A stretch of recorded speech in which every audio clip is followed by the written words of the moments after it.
안녕하세요. 성경이 우리 삶에 조금 더 가까이 또 쉽고 재미있게 다가오는 시간, 소문난 성경교실과 함께하는 김영복 목사입니다.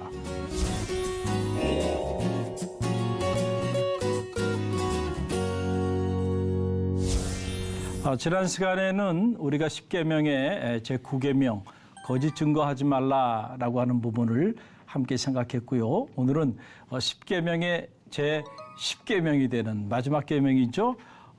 탐내지 말라라고 하는 내용을 가지고 우리가 함께 생각해보는 시간을 갖도록 하겠습니다.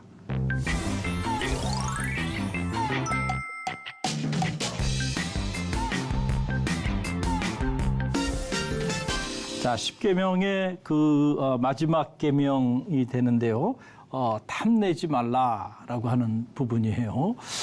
참 우리가 생각해 보면 어떻게 보면 10계명은 우리가 참 지키기 어려운 그런 계명이 아닌가 이런 생각들을 우리가 갖기 때문에 10계명을 우리가 잊혀진 계명 혹은 폐기 처분된 계명으로 우리가 이렇게 생각하고 살아가고 있지는 않은지 모르겠어요. 자, 탐내지 말라라고 하는 것도 마찬가지죠. 우리 안에는 끊임없이 이 탐심이 자리하고 있는데 탐을 내지 말라. 대체 어떻게 살으란 얘기인가 이런 생각을 갖게 될 텐데 오늘 왜 하나님께서 이런 계명을 주셨는지 우리가 차분히 좀 함께 생각해보는 그런 시간을 갖도록 하겠습니다. 자, 출애굽기 20장 17절 말씀에 계명이 나오죠. 함께 읽어봅니다. 내 이웃의 집을 탐내지 말라. 내 이웃의 아내나 또 남종이나 여종이나 소나 낙이나 무릇 내 이웃의 소유를 탐내지 말라라고 하는 그런 얘기예요. 탐내지 말라라고 하는 건 뭡니까? 이 탐심, 마음에 거기에 관련된 그런 욕망을 잘 제어하라라고 하는 그런 얘기겠죠. 여러분 여기서 내 이웃의 집, 이 파이트라고 하는 뜻인데 문자적인 의미로는 집이라고 하는 것은 장막, 파이트라고 하는 것은 이 장막이라는 뜻 또는 저택 또는 어떤 저장소 이런 뜻을 가지고 있어요. 그러나 이런 뜻만 있는 게 아니고 어떤 재산이라든지 또는 어떤 소유물 이런 것들이 다 이 집 파이트라고 하는 말 속에 포함되어 있어요. 그래서 아내나 남종이나 여종이나 소나 낙이나 기타 이웃의 그 소유물을 탐내지 말라라고 하는 그런 이야기입니다. 자, 탐내다라고 하는 말, 이 탐내다라고 하는 말은 하마드라고 하는 말인데 이게 문자적인 의미로 말하고 한다면 어떤 바라다, 그렇죠? 또는 갈망하다 이런 뜻입니다. 또는 왜곡된 차원의 사랑하다 뭐 이런 의미죠. 그러니까 내 것이 아닌 이웃의 소유, 이웃의 것에 대해서 내가 너무 마음속에 이웃의 것에 대한 어떤 갈망이 있고 이웃의 것을 막 사랑하고 이웃의 것에 대해서 내가 막 바라보면서 부러워하며 살아가는 거, 자, 이런 마음들을 품지 말라는 거예요. 왜냐하면 결국 우리가 지난 시간에 우리가 함께 생각했던 그 도둑질이라고 하는 거, 그리고 또 거짓 증거하는 거, 이런 것들도 가만히 보게 되면은 이런 탐심에서부터 비롯되기 때문에 그렇다는 거예요. 자, 여러분 뉴욕에 가보신 분도 있고 또 가보지 못한 분도 있으리라 생각하는데 뉴욕에 가게 되면 이게 이제 뉴욕에 있는 그 센트럴 파크이라고 하는 뉴욕이라는 거대한 도시 한 중앙에 이렇게 공원이 있습니다. 이게 센트럴 파크이라고 이렇게 말하는데 자, 본래 이 거대한 공원을 설계할 때에 설계자가 자, 이렇게 우리가 거대한 대도시를 세우게 되는데 이 거대한 대도시 한 중앙에 이처럼 거대한 그 공원을 져야 한다라고 주장을 한 거예요. 그랬더니 사람들이 다 반대했겠죠. 왜냐하면은 아니 여기 땅값이 얼만데 거기에 이렇게 큰 공원을 줘? 이곳에 빌딩을 지면 돈이 얼만데? 사람들이 다 반대한 겁니다. 그때 그 설계자가 한 말이 있어요. 뭐라고 얘기했냐면은 만약에 지금 이 거대한 도시 한 중앙에 이처럼 거대한 공원을 짓지 않는다고 한다면 앞으로 100년 이내에 이 공원보다 몇 배 더 큰 정신병원을 짓게 될 거다라고 하는 얘기를 한 거예요. 여러분 그렇습니다. 우리에게는 공원이 필요한 거예요. 아무리 땅값이 비싸다 하더라도요. 우리의 삶의 자리에 공원이 없으면은 우리는 얼마 있지 않아 다 미쳐버리고 만다는 거죠. 마음의 공원도 필요하고요. 문화 공원도 필요하고요. 자연 공원도 필요하고요.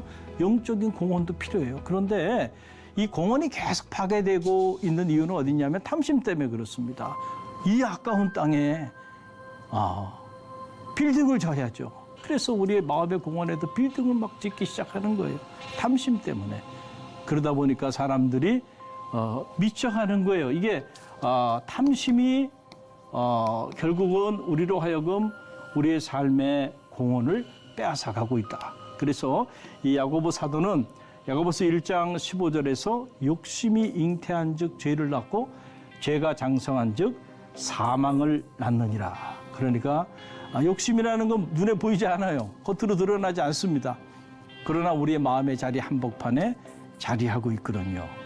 그 어떤 탐심이, 어떤 욕망이, 어떤 욕심이 부글부글 끓고 있느냐에 따라서 우리의 삶의 자리가 결정되어진다라고 하는 거예요. 자, 우리가 이제 십계명을 그동안에 이제 쭉 함께 성찰해 왔는데, 자, 사람과 사람 사이의 관계에서 지켜야 되는 계명들, 그렇죠? 그 계명들 중에 내 부모를 공경하라, 살인하지 말라, 간음하지 말라, 도둑질하지 말라.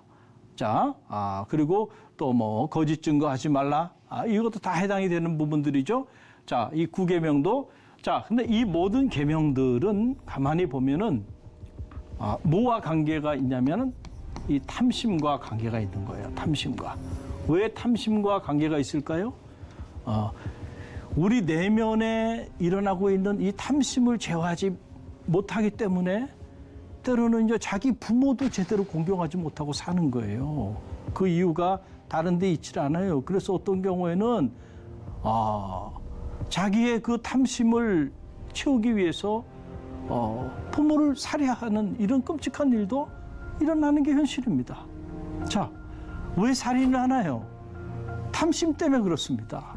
왜 간음을 하나요? 바로 탐심 때문에 그래요. 탐심 때문에. 또 우리가 왜 도둑질 하나요? 남의 것을.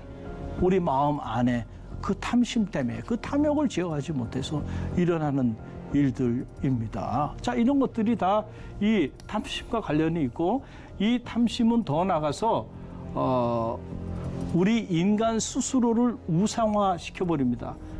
이게 무슨 말이냐 하면은, 자, 보세요. 우상을 만들어 달라고 할 때 백성들이 뭐라고 얘기하나요? 모세가 시내산에 올라가서 더디 내려오게 되자 우리를 위하여 우리의 신을 만들라. 그러니까 사실 우상이라고 하는 거, 신이라고 하는 거, 그것은 우리를 위한 것이거든요. 그러니까 우리의 우상을 우리를 위하여 만드는 거란 말이죠. 그래서 우리가 그 강화되기 시작하면 뭐 때문에? 우리 안에 내면에 자리하고 있는 이 욕망과 탐심 때문에. 그래서 그 결과로 만들어 놓은 작품이 뭐냐면은 그게 우상이라는 거예요. 그래서 그 탐심으로 인해서 우리가 우상을 섬기게 되는 거예요. 그래서 여기서 하나님과 우리 사이의 관계, 그 대신관계에서 오는 1계명부터 4계명이 대신관계에 관련된 계명이고, 또 5계명에서 이 10계명까지가 대인관계에 대한 계명인데, 사실은 이 모든 계명은 탐심과 깊은 관계가 있다는 거예요. 그래서 사도 바울은 골로새 3장 5절에서 이렇게 정의한 거예요. 그러므로 땅에 있는 지체를 죽이라. 곧 음란과 부정과 사욕과 악한 정욕과 탐심이니 탐심은 우상 숭배니라. 탐심이 곧 우상 숭배가 되는 거예요. 그래서 결국은 이 탐심을 제어하지 못하면은 대신 관계, 자, 하나님과의 관계도 이게 파괴가 되고 대인 관계, 사람과의 관계도 파괴되게 된다는 거예요. 그렇기 때문에 여러분 탐내지 말라. 우리 안에 내면에 일어나고 있는 이 탐심을 제어하는 이 메시지는 우리에게 너무나도 중요한 그런 계명이 되는 거예요. 여러분, 인간의 그 탐심은요, 끝이 없습니다. 40년 동안 평생을 일을 해서 돈을 모아서 평생의 꿈인 대저택을 장만한 어느 집사님의 이야기예요. 이분이 40년 동안 그렇게 목숨을 걸고 낮밤을 가리지 않고 돈을 모아서 드디어 꿈에도 그리는 대저택을 구입하게 됐어요. 얼마나 기뻤을까요? 너무너무 기뻤던 거예요. 그래가지고 일주일 동안에는 잠도 제대로 자지 못하고 너무너무 기뻐가지고 말이죠.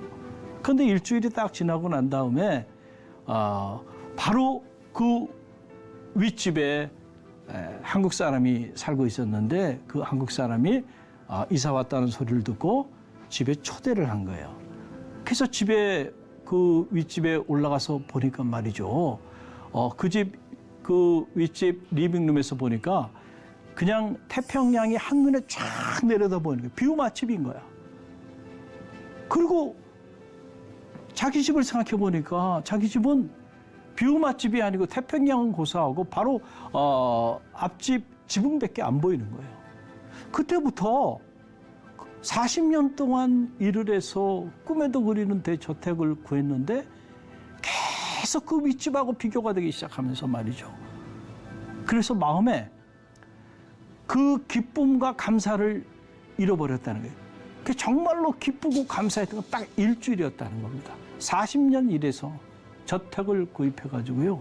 그 윗집하고의 그 비교 때문에 결국 진심으로 감사하고 기뻤던 거는 일주일밖에 되지 않았다라고 하는 그런 얘기예요.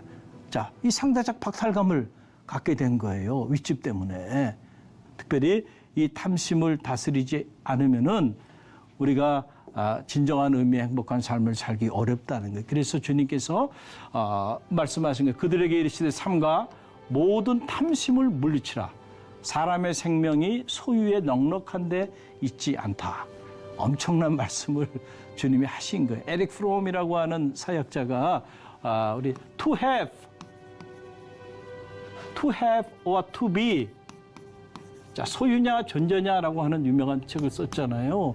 우리가 소유의 차원에서 자꾸 천착해서 머물러 살면 그 사람은요, 죽을 때까지 그 소유에 만족하지 못하고 평생을 진정한 의미의 가난한 자로 곰피부십 속에서 살아가게 된다. 우리가 존재 초점을 맞출 때에 정말 부요한 자의 삶을 살게 되고 우리에게 주어진 시간들 감사하며 행복한 삶을 살게 되는 거예요. 그래서 탐심이라는 것이 바로 우리가 소유에 천착할 때 우리 안에 끊임없이 일어나고 있는 그러한 마음의 자리가 되고 이것이 단초가 돼서 우리 삶을 무너뜨린다는 거예요.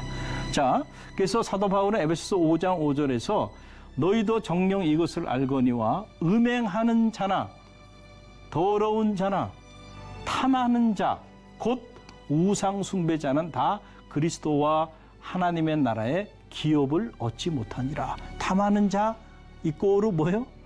우상 숭배자라고 하는 거예요. 그래서 단지 마음에 어떤 것에 대한 욕심을 가지고 탐심을 가지고 있는 것 그거로 끝나는 게 아니고 결국 그 탐심이 하나님과의 관계를 파괴하는 우상 숭배자로 전락하게 만들고 사람과의 관계를 다 파괴시켜버리는 대인관계를 다 파괴시켜버리는 그래서 우리에게 주어진 짧은 시간들을 불행한 삶의 나락으로 던져지게 만드는 그런 무서운 독이 된다라고 하는 그런 이야기입니다. 자, 그러니까 십계명의 마지막 계명 내 이웃의 집을 탐하지 말라라고 하는 이 말이 갖는 그 의미를 우리가 다시 한번 소환해서 새겨볼 필요가 있어요. 얼마 전이죠. 대학 제자로부터 제가 책을 한 권 이렇게 선물 받았어요. 제가 20대 그 친구를 만났으니까 제 머릿속에는 아직도 이렇게 어리다는 생각이 이렇게 있는데 벌써 학위를 하고 또 모 대학에서 이제 스승의 자리에서 이렇게 후학들을 가르치고 있는 그런 학자의 길을 걸어가고 있는 제자입니다. 그가 책을 한 권 선물 줬는데 그 책이 바로 이 세라 코글리라고 하는 여성 신학자인데요. 이 여성 신학자의 그 신학 사상을 기초로 해서 쓴 책이에요. 책 제목은 욕망, 기도, 비움이라고 하는 겁니다. 욕망, desire, 그리고 prayer, 기도, 그리고 캐노시스라고 하는 건데요. 자, 이런 제목인데 제가 이 책을 보면서 좀 많은 생각이 이렇게 들더라고요. 자, 이 세라 코글리라고 하는 이 여성 신학자는 한국에서는 잘 알려져 있지 않아요. 그런데 2010년에 국제 학술 대회가 이 세라 코글리의 신학 사상을 주제로 이루어질 정도로 세계 신학계에서는 널리 알려 있는 그런 학자입니다. 여성 신학자인데, 자, 이분이 이 책을 통해서 자, 이런 얘기를 하는 거예요. 제가 인용을 하면 이렇습니다. 이런 내용입니다. 욕망이 없다면 인간은 성령의 이끄심을 따를 수도, 기도를 할 수도, 또 하나님 앞에서 자기를 비울 수도, 삼위일체 하나님을 경험할 수도 없다. 욕망 때문에 가능하다는 거예요. 신앙과 신학이 가능한 것은 인간에게 근원적 욕망이 있기 때문이다. 여러분, 이게 무슨 말이에요? 지금까지 마음의 욕망을 제거하라고 이렇게 얘기했는데 이거 갑자기 무슨 뚱딴지 같은 이야기인가, 이런 생각을 할 수가 있어요. 참 이 세라 코글리의 통찰력이 저는 놀랍다고 생각합니다. 저도 마찬가지고 여러분들도 다 마찬가지죠.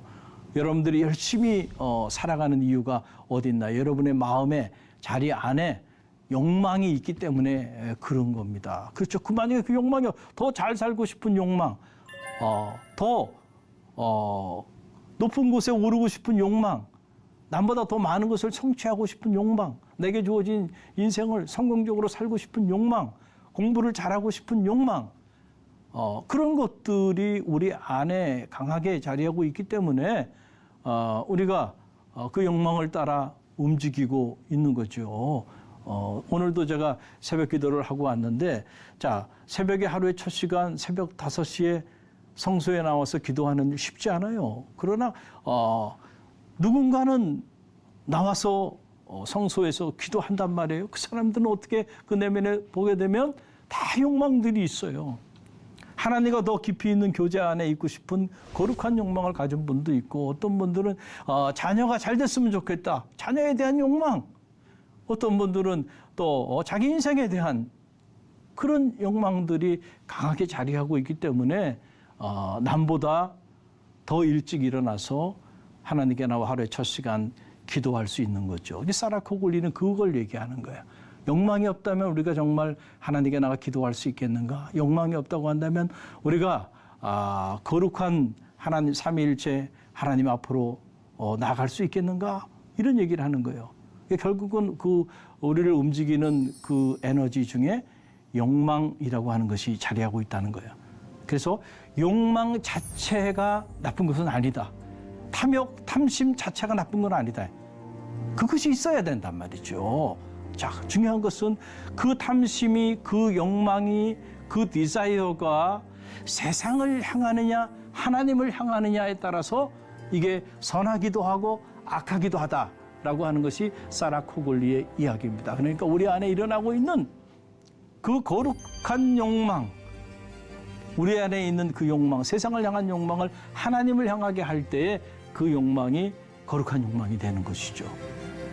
자, 그래서 중요한 것은 우리가 우리 안에 일어나고 있는 크고 작은 이 근원적인 욕망, 이 근원적인 욕망 안에 탐심이라고 하는 것이 자리하고 있잖아요. 자, 그 탐심조차도 자, 세상을 향하지 않고 하나님을 향하게 할 수만 있다고 한다면 그 야망이 거룩한 야망이 되고 그 욕심이 거룩한 욕심으로 바뀌어지게 되면서 결국 우리의 삶에는 어떤 일들이 벌어지냐면은 하나님 한 분으로 충분한 그런 자족의 영성을 갖게 된다라고 하는 사실이에요. 하나님을 향하여 거룩한 욕망을 갖고 하나님을 향하여 거룩한 탐심을 여러분들이 갖는다고 한다면 그런 사람들은 하나님을 만나게 될 거고 그런 사람들은 하나님을 경험하게 될 거고 그런 사람은 실제로 하나님과 동행하는 삶을 살게 될 거라는 거예요. 그래서 실제로 모든 것에 모든 것 되시고 모든 것 위에 모든 것이 되시는 그 하나님을 실제로 인격적으로 우리가 만나고 경험하게 된다고 한다면요. 이 세상에 있는 것들은 아무것도 아닌 것이 되는 거예요. 그래서 이 세상에 소유의 차원에서 우리가 상대적 박탈감을 가지고 끊임없이 이 탐욕의 노예로 살아갔던 삶의 자리가 한순간에 청산되게 되는 거예요. 더 귀한 것, 더 위대한 것을 경험하고 나면 그렇지 못한 것은 가치가 사라져버리고 말기 때문에 그렇다는 거죠. 자, 그래서 사도 바울이 이 빌립보서 4장 1절로 12절에서 놀라운 메시지를 우리에게 남겼죠. 함께 읽어볼까요?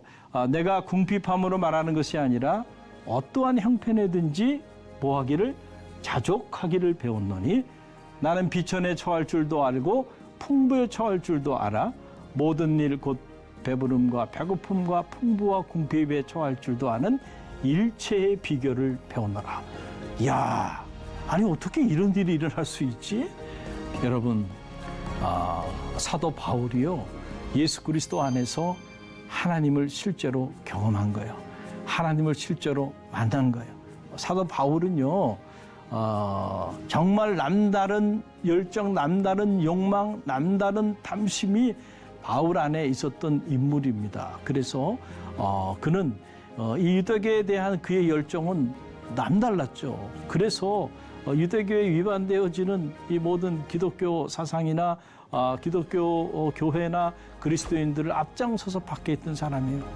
그런데 그 욕망이 예수 그리스도를 향하게 될 때에 그때의 거룩한 욕망으로 바뀌기 시작하고 그 그리스도 안에서 모든 것에 모든 것 대신 하나님을 경험하고 나니까 일체의 비결을 배우게 되는 풍부에 처할 수도 있고 가난에 처할 수도 있고요.